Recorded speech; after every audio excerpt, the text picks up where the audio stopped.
Fala, meus queridos, tudo bem? Eu sou o professor Rafael Dias e esse é o canal Natureza ao Cubo. O meu objetivo, junto com o professor Kevin e com o professor Vitor, é ajudar você a gabaritar a prova de Ciências da Natureza do PAS. Agora você vai ter acesso a uma resolução completa de uma prova de Física. Só que antes, eu queria que você já deixasse o like no vídeo, já se inscrevesse no canal para dar aquela força pra gente, beleza? Vamos nessa? Então vamos lá, galera, para mais uma resolução. Essa aqui é do subprograma de 2014, é a terceira etapa, então foi aplicada em 2016, o caderno Fantasia. Questão 107.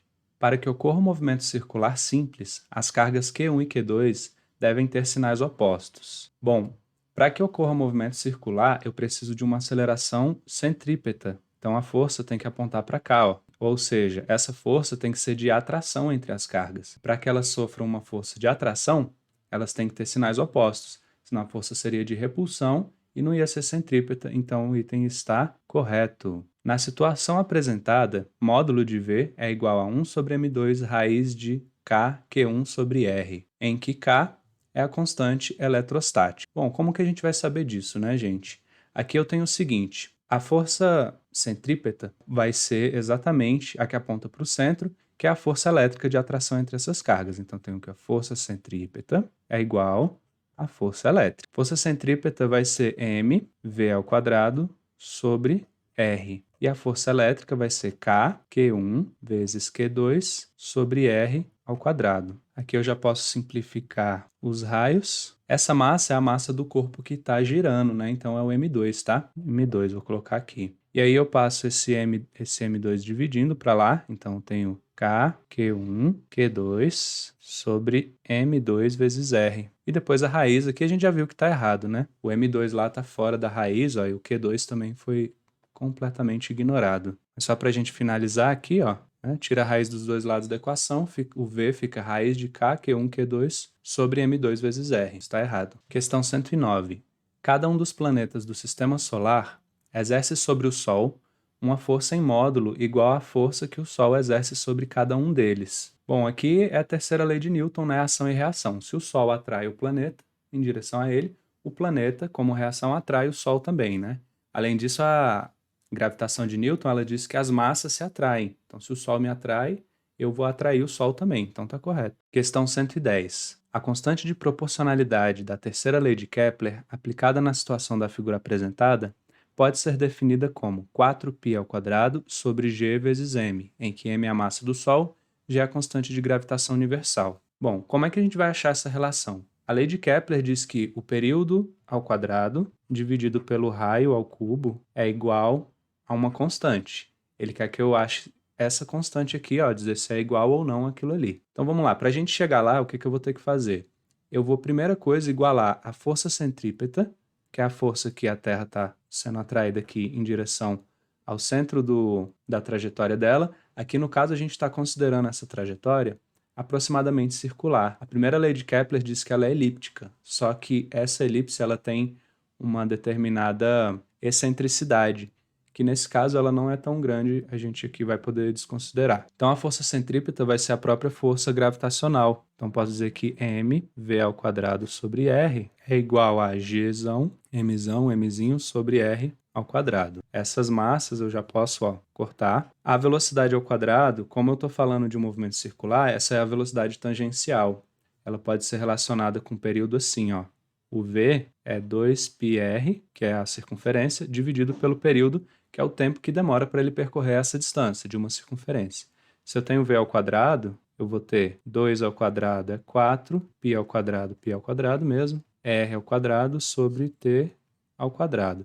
E esse t ao quadrado é interessante, ó, porque já é o que eu quero ali na fórmula. Então, substituindo isso tudo, o v ao quadrado vai virar 4, π ao quadrado, r ao quadrado sobre t ao quadrado, que é igual g, mzão, o mzinho a gente já cortou, né? Sobre r ao quadrado. Opa, e quase eu comi esse r aqui, né? Ó, substituir o v, aí o r tem que estar aqui também, vezes r. No caso, a gente vai poder simplificar estes camaradas. E esse r ao quadrado vai multiplicando aquele lá, ó. Aí vai ficar r ao quadrado vezes r, fica r ao cubo, sobre t ao quadrado é igual gzão vezes m.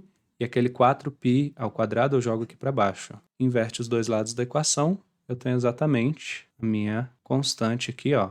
Opa, 4π ao quadrado sobre gm, g vezes m. Então o item está certo, muito bem. Item 111, aqui você tem que ler o texto, tá? Eu vou colocar aqui, caso você não tenha resolvido, né, tentado resolver a questão ainda, dá um pause, lê aí e vamos seguir para a resolução. Que é o seguinte, tendo como referência essas informações, marque no sistema de coordenadas ortogonais disponibilizado para as posições A, B, C, D e E do satélite a aceleração orbital do satélite A normalizada pelo valor da sua aceleração na posição A, que é igual a zero, né? Ou seja, A sobre A0. Pode ter ficado meio estranho, mas ele está dizendo o seguinte, ó. Na posição A aceleração vale A0. Ele quer que eu marque no gráfico A sobre A0, onde A é a aceleração em cada um desses pontos, em função do ângulo que esse satélite está fazendo, em relação a esse centro aqui, né? Ó. Então ele começa no ângulo 0, aí vem aqui no B 90 graus, 180, 270, 360. Ali no gráfico ele me deu espaço bonitinho para eu fazer tudo isso. E aí o que que acontece? Essa aceleração é uma aceleração centrípeta. Então se eu pegar aqui, ó, da força centrípeta é igual à força gravitacional, né? Porque é a força gravitacional que faz esse corpo apontar para o centro da trajetória circular dele, então tenho que m vezes a aceleração centrípeta é igual a g, mzão, vezes mzinho, sobre r ao quadrado. Para que os mzinhos eu possa cortar, eu vou apagar eles daqui. E aí eu não quero calcular usando essa fórmula não, eu só quero daqui observar o seguinte, a aceleração centrípeta é inversamente ao quadrado do raio. Você poderia já saber disso, né, antes de escrever a fórmula, mas aqui eu estou só demonstrando. Então, que conclusão posso tirar? A sobre A0 é igual a R0 ao quadrado sobre R ao quadrado. Né? Quando duas grandezas são inversamente proporcionais, a razão ali ó, entre o A e o A0 é igual ao inverso da razão, né, entre o R e o R0 ao quadrado. Então, posso partir daqui e vai ficar bem mais simples. Eu vou anotar isso aqui no cantinho e vou tentar achar uma proporção entre esses raios aí, ó, ao quadrado, porque aí jogando isso aqui nessa minha equação, eu vou resolver esse problema bem facilmente. Então, vamos lá. No ponto A, o meu raio é o próprio R0 e o RA vai valer o quê, ó? Vamos analisar primeiro esses raios, ó. O raio é do Sol até o satélite. Então, do Sol até lá, eu tenho 3L mais 5L, o RA é 8L. O RB, o B está aqui, ó. Do Sol até lá, eu tenho essa distância aqui, ó, certo? Como aqui vale 3, 4, aqui vale 5, né? Triângulo retângulo, ó. 3, 4, 5. Então, RB é igual a 5L. O RC, ó, do Sol até aqui o ponto C, se tudo isso é 5 para cá, ó, para cá tem que ser 5 também. Então, 3L mais, no caso, 5L menos esse 3 aqui, né? O que sobra é 2L. Então, RC é igual a 2L. O RD é igual ao RB, tá? Aqui é 4, aqui é 3. Então, aqui vai ser 5. RD igual a 5L. E, por fim, o RE é igual ao RA. Então, aqui nem precisa me preocupar. Só que aí eu não quero os R's, eu quero os R's ao quadrado. Então, fazer RA ao quadrado é 64L ao quadrado. 8 vezes 8, 64, né? RB ao quadrado vai ser 25L ao quadrado. RC ao quadrado é 4L ao quadrado. Estou só levando isso ao quadrado. E aqui repete. O RD vai ser 25L ao quadrado e o RE vai ser 64L ao quadrado. Então, vamos lá. Para o ponto A, a aceleração no A é igual à própria aceleração no A, né? Então, tenho que A é igual a A0. Então, A sobre A0 vai dar 1. Então, quando o ângulo é 0, aqui eu estou no 1. Isso é no meu ponto A. Beleza. Para o ponto B, eu tenho que A sobre A0 é igual a R0 ao quadrado, que é isso aqui, né? 64L. 64L ao quadrado, dividido por RB ao quadrado, que é 25L ao quadrado. Repara que esse L ao quadrado vai cortar, isso vai acontecer todas as vezes, então não vou ficar fazendo isso mais não, tá?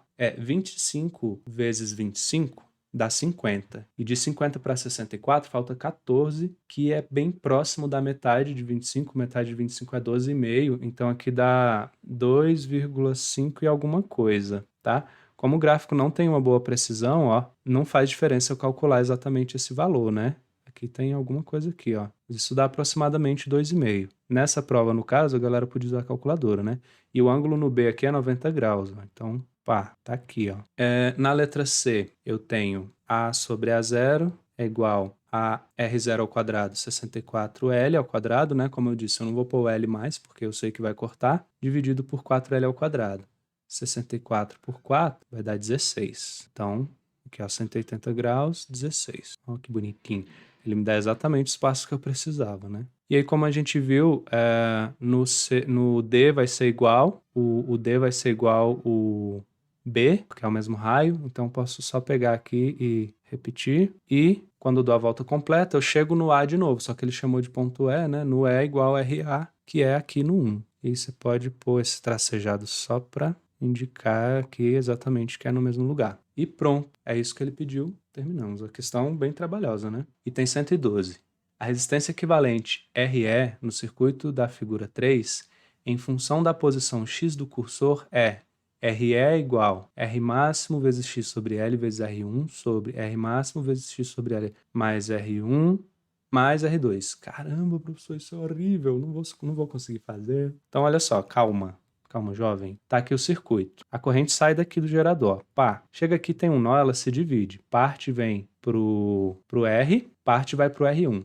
Repara que ele já desenhou isso para você. Ó. Aqui tem uma corrente I, aqui tem uma corrente IR1, né?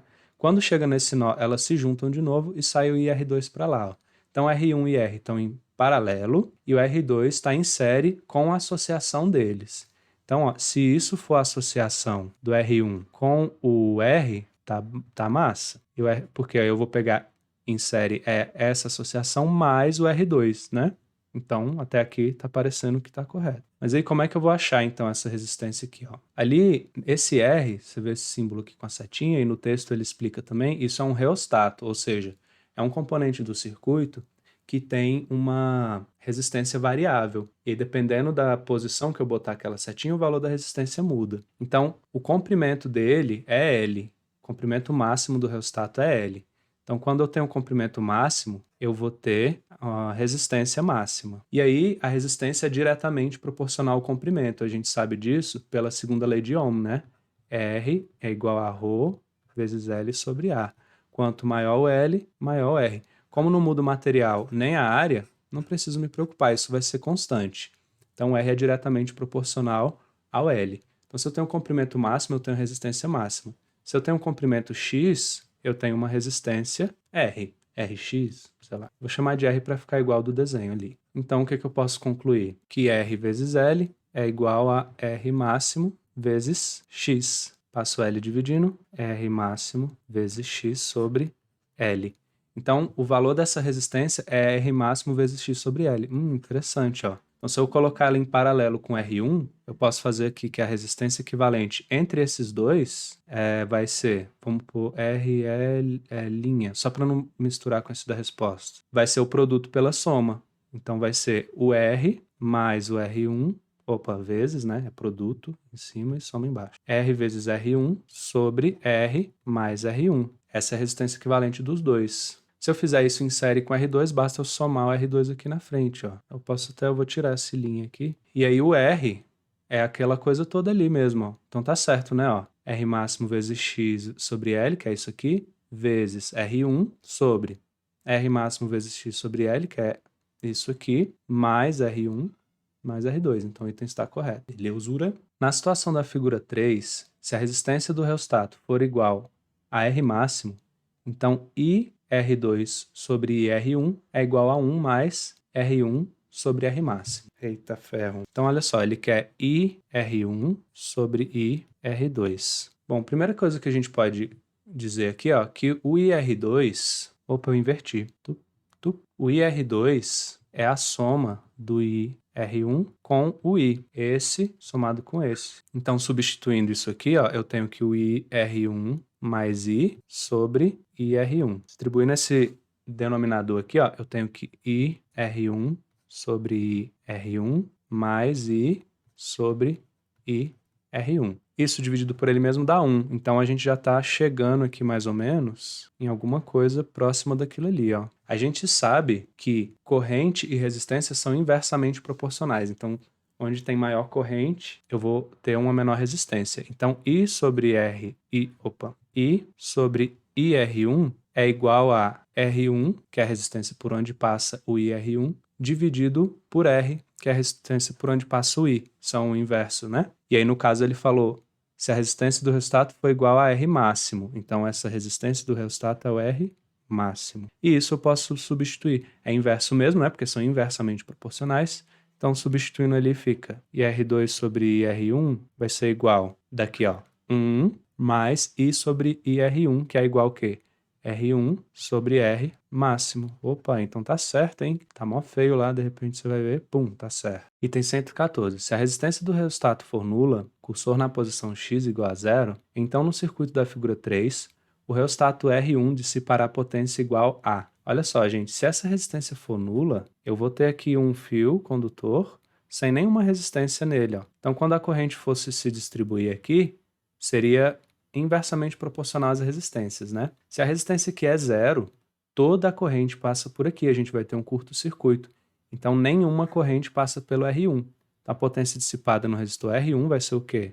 Zero, aí. Item 115. Uma corrente elétrica será gerada em uma espira apenas se ela for submetida a um campo magnético constante no tempo. Não, errado, né, gente? Para o campo magnético gerar uma corrente elétrica, ele tem que variar, né? O fluxo magnético que atravessa a espira tem que ser variável. Então, o item está errado, bem tranquilo. Item 116. Considere que, por meio do sistema da figura 2, tenham sido gerados os campos magnéticos B1 e B2 no centro das espiras, para os seguintes sentidos das correntes. Todas elas no sentido anti-horário, campo B1, e EI9 no sentido anti-horário e 4I no sentido horário no campo B2. Então, no primeiro caso, eu tenho todas no mesmo sentido, e no segundo caso, essa corrente aqui, no caso aqui, ó, ela vai estar para cá, invertida, ó, beleza? Então, o que que acontece? Multiplica o resultado por 10 e tal. Ele quer a razão B1 sobre B2. Então, olha só, primeira coisa, qual que vai ser o campo gerado pela corrente I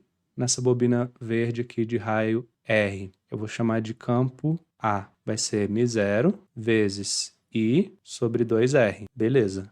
Qual que vai ser o campo gerado pelo B? Aí, detalhes, mudar o sentido da corrente não muda esse valor, só vai mudar o sinal. Do B vai ser μ0 vezes o I aqui, ó, no azul é 4I, né? 4I sobre 2 vezes o raio do azul é 2R. Então aqui, na verdade, eu vou cortar esse povo e aqui vai ficar μ0 vezes I sobre R, que é o dobro, né? Ó, aqui está dividindo por 2, aqui não. Então, esse é o dobro do BA. E o campo no C vai ser μ0 vezes a corrente aqui 9I sobre 2 vezes o raio 3R. 9 por 3 dá 3 lá em cima, então fica 3 μ0 I sobre 2R, que é o triplo do BA. Maravilha. Então aqui agora é o seguinte, ó. Pela regra da mão direita, se a corrente está no sentido horário, o campo está saindo do papel. Se ela está no sentido, anti-horário, campo saindo do papel. Horário, campo entrando. Então, no primeiro caso que todo mundo está no sentido anti-horário, deixa eu só ver, todas no sentido anti-horário, todas estão no mesmo sentido, eu vou somar esses campos aqui, ó. Então vamos simplificar a história aqui. Eu tenho BA, eu tenho BB, que é o dobro do BA, e eu tenho BC, que é o triplo do BA. Aqui fica bem tranquilo, ó. O B1 é o campo resultante quando todo mundo tem mesma direção. Então vai ser BA mais BB, vamos adiantar, que é 2BA, mais BC, que é 3BA. Então, tem aqui 6 vezes o BA. Se eu deixasse aquele tanto de coisa, μ0, não sei o que, ia ficar mó confuso, né? Então, fica só aqui assim. E no B2, o BB tem sentido contrário, então eu vou pôr ele negativo, né? Esse aqui, ó, a corrente 4I tá para lá, lembra? Então, vai ficar BA menos BB, que é menos 2BA, mais BC, que é 3BA. BA mais 3BA dá 4, menos 2 dá 2BA. Ele quer a razão, B1 sobre B2 vai ser 6BA sobre 2BA, que dá 3. Ele pede multiplique o resultado por 10, então no gabarito você vai marcar 30. Belezura? Item 117. Na situação apresentada, Vx é maior que 0,01C. Então tem aqui um elétron, ó, ele está entrando dentro de um capacitor de placas paralelas, que tem uma espessura que é a distância entre as placas H e o comprimento S. Vx é a velocidade que vamos chamar de horizontal, e Vy, que é paralela às placas, né? E Vy é perpendicular às placas. Beleza. O Vx, ele vai depender do quê? Olha só, quando esse elétron entra aqui no campo, ele tem uma certa energia cinética. E aí, olha só o que é importante. A figura precedente ilustra a situação em que um elétron é acelerado por uma diferença de potencial de 500 volts. É importante a gente saber que o volt é a mesma coisa que Joule por Coulomb. Então, se eu pegar essa DDP que está acelerando e multiplicar pela carga do elétron, eu vou ter a energia dela. Então, a energia vai ser a DDP vezes a carga. Então, a energia vai ser a carga vezes a DDP. Né? Essa é a energia cinética que esse elétron vai ter. E, como eu quero saber de velocidade, né, para relacionar isso, bom, a energia cinética é mv ao quadrado sobre 2. Então, isso aqui também é igual a mv ao quadrado sobre 2. Então, tenho que esse v, o Vx, vai ser, o 2 vai multiplicando, 2Q sobre m, e joga a raiz para lá. Então, Vx vai ser igual a raiz de 2 vezes Q sobre m é a razão carga-massa. Isso foi dado aqui, ó. No caso, essa carga vale E, né? E sobre m é igual a 1,75 vezes 10 ou vezes um x, vezes 10 elevado a 11, e a DDP é de 500 volts. 2 vezes 500 é 1.000, 1.000 é 10 à terceira. Então, posso fazer Vx é igual a raiz de 1,75 vezes 10 elevado a 11 mais 3 vai dar 14. E aqui chegamos num problema, ó. Raiz de 10 a 14 é 10 à sétima. Basta eu dividir o 14 por 2, né? Que é a raiz quadrada. Raiz de 1,75 eu não sei. O que eu posso afirmar sobre isso? Ó? Raiz de 1,75 vai ser... Aí eu vou pegar valores que eu sei a raiz. Ó. No caso, raiz de 1, que é 1. E o próximo aqui, raiz de 4, que é 2. Então, esse é um número entre 1 e 2. Tranquilo isso? Isso vezes 10 à sétima. O que ele quer que eu compare com velocidade da luz? Ó? C é 3 vezes 10 à oitava. Quando eu multiplicar o C por 0,01 vezes C, 0,01 é 10 a menos 2 e o C é 3 vezes 10 à oitava. 8 menos 2 vai dar 6, então isso é 3 vezes 10 à sexta. Ou 0,3 vezes 10 à sétima. Como eu sei que esse raiz de 1,75 é maior do que 1, então aqui vai ser um número maior do que 1 vezes 10 à sétima. Ó.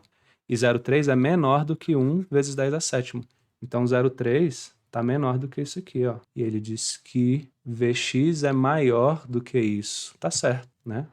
Raiz de 1,75 vezes 10 à sétima é maior do que 0,3 vezes 10 à sétima. E por fim, item 118, o módulo do vetor campo elétrico entre as placas do capacitor é inferior a 1000 volts por metro. Gente, olha a dica aqui, ó, dá uma diquinha. É volt por metro, né? Eu tenho um capacitor, eu tenho uma DDP entre essas placas, que é dada em volt. No caso, ele me deu aqui, ó, cuidado para não confundir com essa.